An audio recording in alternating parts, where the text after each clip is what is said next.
来看宜兰国际东莞艺术节已经开幕了，因为当地生水用水量是真大。最近劳动五节甲东山等所在传出讲水压无够，有民众就质疑讲，敢是东莞节去影响到民生用水哦？也毋过自来水公司是表示讲，大型活动拢有专门的管线，未去影响到民生用水。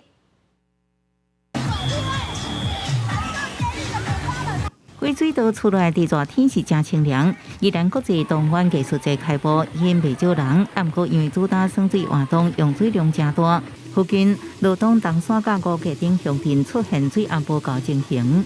对，差不多这样，3楼的话就上不去了。 流出水比平常时少，怀疑甲东莞节大量用水关系。县政府表示，东莞节用水逐工差不多5000立方公尺，是向自来水公司签合约，透过全工处理，袂影响民生用水。 阮也无对阮也无啥物好处啊，煞来拢受影响到啊，对啊，所以讲这款的这哦，政府要改善啊，对啊。那县府都是有专案向自来水公司申请专管的用水，并签订契约。那这个部分原则上是不会影响民生用水。 用怪手清修漏水管线，自来水公司表示，13罗东五界顶乡镇传出水压无够的情形，经过全面检查，发现罗东的管线有漏水情形已经修好啊。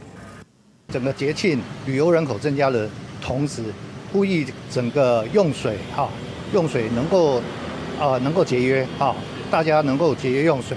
自来水公司表示，因为极端气候影响，宜兰热天无风太大来充足水源，加上东莞节顶大型活动甲旅宿业大会，用水确实有点严。